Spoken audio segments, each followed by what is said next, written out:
Bonjour, bonsoir à tous. J'espère que vous allez tous bien. Aujourd'hui, on va rapidement débriefer à chaud la finale de la Copa del Rey, Madrid-Barcelone. Donc, c'est comme, disons Augustin. Ça va, tu vas bien? Je vais super bien après cette belle victoire et tout, Normal, vous avez gagné. Tu es content?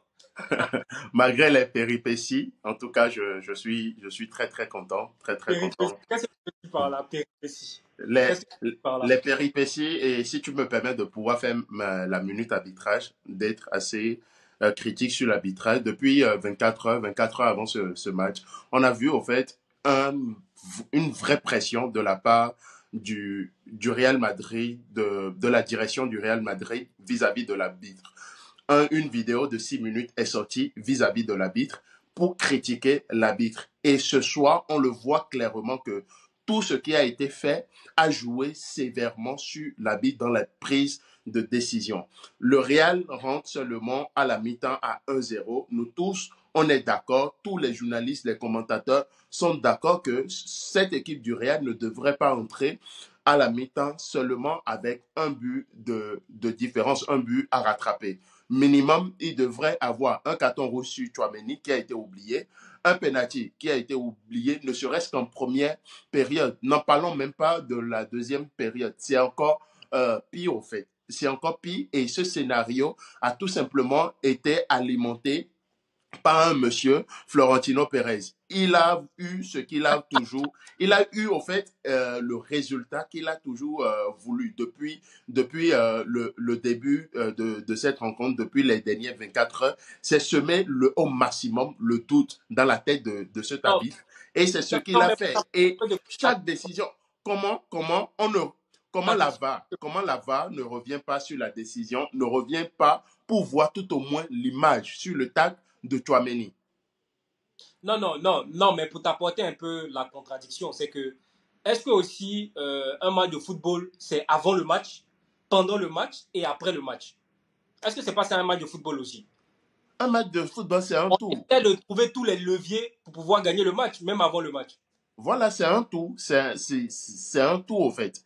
Donc, il sait bien ce qu'il est en train de faire. C'est un stratège, ce monsieur. Il sait bien ce qu'il est en train de faire. Il sait que il met la pression à l'arbitre. Demain, il va commencer à paniquer. Et c'est ce qui s'est passé aujourd'hui.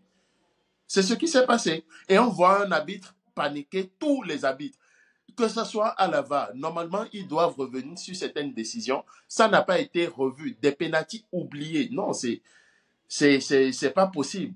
Qu'on soit supporter d'une équipe ou d'une autre équipe, en fait, à la fin de la journée, qu'on se mette dans et qu'on mette les lunettes tout simplement d'objectivité.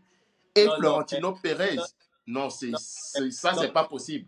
non, mais je pense que Augustin, tu iras mieux avec les consultants de Canal qui, quelque part, détestent le Real Madrid. Nous tous, on Non, sait que le football, nous tous, on sait que le football, quelque part, on en a parlé en off, on a bien dit que avant le match, tu utilises tous les leviers pour pouvoir gagner ton match. Pendant le match, tu viens sur le terrain, tu fais ce que tu as à faire. C'est vrai, moi je peux comprendre ton point parce que tu es supporter du Barça. Moi je peux comprendre ton point. Mais au temps de Mourinho, on voyait aussi que le match avant de le jouer, ça se jouait aussi dans la presse, dans les médias, tout ça. Donc, bon, ok, c'est ta minute à arbitrage, je comprends, voilà, je conçois. c'est bon, moi je n'en parle plus, hein. On parle de football maintenant. On Ah, parle de donc tu football. mets Sinon, trop de d'attention ton à la côté, comment tu as trouvé la première période? Écoute, moi de mon côté, j'ai plus regardé le Real Madrid jouer parce que Barcelone, bon, on sait que c'est un 4-2-3-1, Olmo devant, voilà, De Jong, Pedri, et on sait comment la machine va tourner. Mais moi, j'attendais plus le coaching de, de Ancelotti Ancelotti. parce que là, moi, je pense que c'est vrai, il y a des faits de match. Moi, je vais pas avoir peur de les citer. À la 15e minute, il y a une main de Valverde. À la 42e minute, il y a Ceballos qui tire le maillot de Koubarsi. Exactement.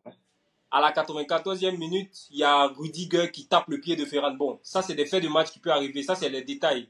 Oui. Si on part sur les 6, on aura un autre match. Tu vois. Mais moi, je veux parler de l'équilibre. Ok. Aujourd'hui, Carlo Ancelotti a joué en 4-1-4-1.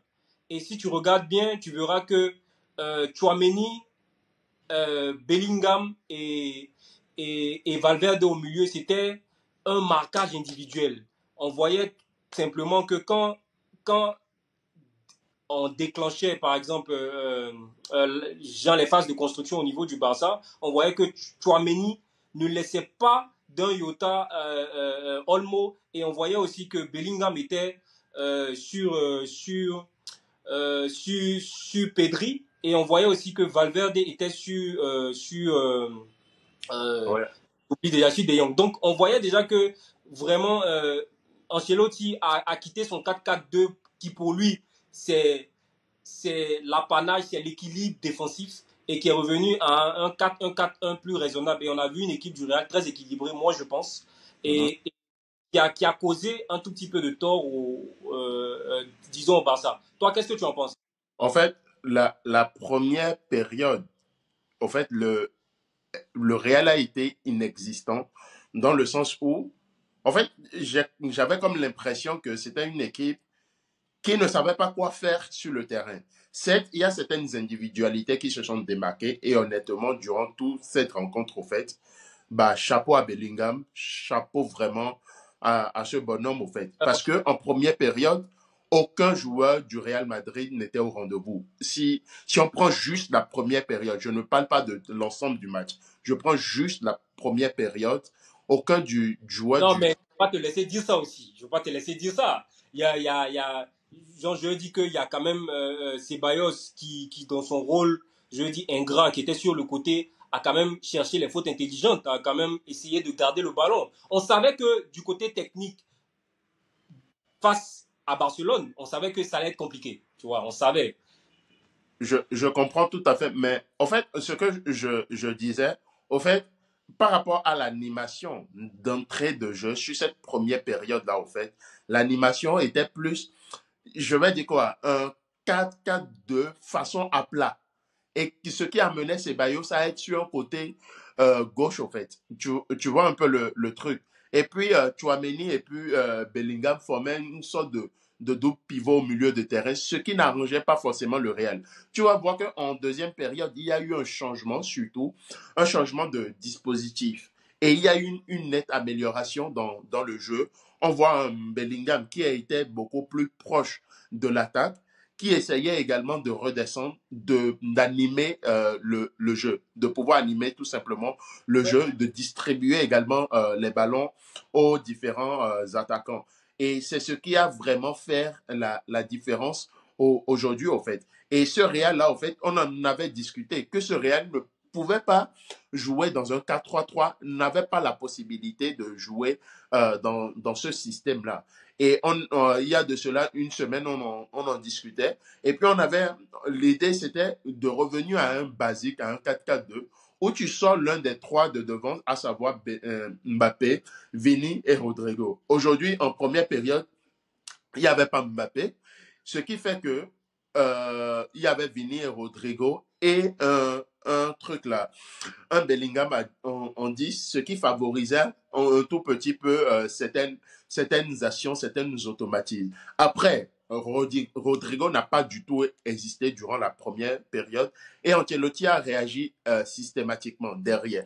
Et automatiquement, on le voit, on l'a ressenti en deuxième période. On voit un Real qui était beaucoup plus animé, beaucoup plus porté vers l'attaque, qui avait des situations de jeu en deuxième période, ce qui permet au Real de revenir dans le match, non seulement, mais aussi de passer devant. Et c'est ce changement de système où on voit un 4-4-2 en losange, ce qui était le système de jeu l'année dernière du Real Madrid, avec un Bellingham en 10. Et je pense que c'est ce poste-là, au fait, qu'il aime, qu'il affectionne, quand il a moins de retours défensifs à faire régulièrement, mais qu'il peut partir de loin, d'un peu plus loin, et plonger dans le dos de la défense. Et on l'a vu vers la fin du match, entre la prolongation, oui, surtout vers la fin du temps réglementaire, au fait, on a vu à deux reprises, au fait, il prenait la profondeur pour pouvoir couper des centres et tout. Et vraiment, ça, aujourd'hui, certes, le Barça a gagné, mais je pense que d'une manière ou d'une autre, le Real, je sais pas, Ancelotti, peut-être, il a trouvé quelque chose tactiquement, je Non, pense. non, je pense vraiment je pense vraiment, après, ça va se confirmer au prochain Classico. Je pense que Ancelotti a peut-être trouvé l'équilibre défensif qu'il veut. Mais surtout, quand je parle d'équilibre défensif, moi, j'insiste là-dessus parce que c'était vrai, on pouvait le voir sur la télé, c'était du 4-1-4-1. Vraiment, Mhm. j'insiste. Et on pouvait voir, par exemple, dès que Pedri avait le ballon et qu'on le laissait seul, on pouvait voir directement Bellingham qui revenait dans le demi-espace pour fermer. Donc, moi, Exactement. au niveau genre de l'équilibre défensif, il a peut-être trouvé quelque chose. Mhm. Maintenant, après, on verra si ça va se confirmer au prochain Classico dans le championnat. Maintenant, pour parler offensivement, déjà, moi, ce qui m'a beaucoup plu, c'est des joueurs du Real qui avaient un tout petit peu de la personnalité. D'abord, ça commençait avec Bellingham à la 35e, qui a Exactement. monté tout le bloc avec deux, trois dribbles, tu vois. Et après, on a un, un Real Madrid qui a essayé quand même disons, de faire le jeu, et le but a été libérateur aussi. Le Mhm. but, et ensuite, quand Chouameni met la tête, on voit que ça change carrément. Mais on constate aussi un Barça qui est fidèle à son jeu, qui continue disons, de redoubler les passes. Et aussi, on voit un Yamal qui quand même fatigué, arrive à faire des passes, bon, lumineuses. Donc, moi, je pense que... Tu, tu vois, le Barça, cette année, là où moi me reconnais dans cette équipe, en fait, c'est pas d'abord dans le jeu proposé, c'est pas d'abord dans les résultats et autres. Et dans Là où je l'attitude, me, tu vois, là où je me reconnais dans cette équipe, c'est que même quand l'adversaire prend le dessus, tu vois, si c'était un Barça d'il y a l'année dernière ou même d'il y a 2 ans, en fait, du moment où le Real marque le 2-1, c'est fini. De toute façon, vous allez gagner. Le 2-1 là, vous allez gagner. Mais ce Barça, j'ai comme l'impression que il n'abdique jamais. C'est-à-dire, l'adversaire peut être devant, on est sûr de notre plan, on est sûr de ce qu'on est capable de faire, on est sûr de nos forces. Il suffit juste qu'on déploie notre jeu, tout simplement. Et là, on voit Lamine Yamal encore ce soir, 2 passes décisives et tout dans un classico, Koundé qui nous libère totalement. Et de ton côté, je sais pas, sur cette action-là, c'est plus une mauvaise passe de Modric ou bien c'est l'autre qui n'est pas attentif, le réceptionneur qui n'est pas non, attentif. non, moi, je pense que genre, les deux sont responsables. Peut-être que Modric devait plus appuyer sa passe. Peut-être aussi c'est une lecture anticipative genre, disons, de Koundé. Hmm. Peut-être que c'est Brahim Diaz qui n'est pas allé vers le ballon, tu vois. Il a cru que Ok. peut-être qu'il allait plus mettre en Le- profondeur, qui attendait. Moi, je pense que les responsabilités sont partagées. Mais je disais à un ami avec qui je regardais le match, je disais que je préfère voir les fautes comme ça où tu as de la personnalité, tu te dis, ok, je vais faire une passe dans l'axe, même si c'est dangereux, pour C'est faire le ça. jeu. Tu vois, je préfère ça parce que après, quand tu es timoré, à l'instar de Jean de Garcia qui avait même peur, vraiment peur d'attaquer, d'arriver, comme on dit chez nous les Africains, à arriver sur Yamal sous prétexte qu'il le dribble ou bien sous prétexte qu'il prenne un petit pont. Ça fait un peu bizarre. Par exemple, sur le penalty de siffler sur Rafinha, le tac d'Asensio. Attention. Pour moi, c'est ça. Il faut avoir de la personnalité. Maintenant, derrière, s'il y a penalty, c'est pas grave, mais ne pas regarder ton adversaire évoluer sur toi et puis être vulnérable, être fragile. J'ai pas du tout aimé la prestation disons de Vasquez parce que euh, déjà lui, il aurait pu avoir facilement un rouge. Oui. Tapé à 2 reprises Rafinha et c'était pratiquement visible, tu vois. Et moi, je pense que bon, Ouais, en comme tu l'as dit, hein, c'est ça. Dans les relances comme ça, il faut vraiment des joueurs de personnalité qui essaient d'apporter vraiment. Si tu ne le fais pas, bah c'est mort, quoi. moi, C'est vraiment mort et tout. positives pour le Real Madrid parce que le Barça a déjà rodé son système.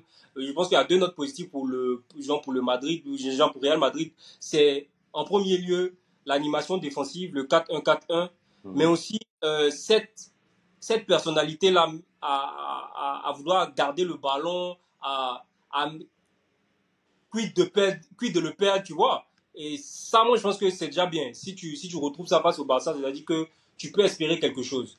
Donc, après le Barça, moi, j'espère qu'ils auront la lucidité de terminer sur une bonne note avec l'Inter.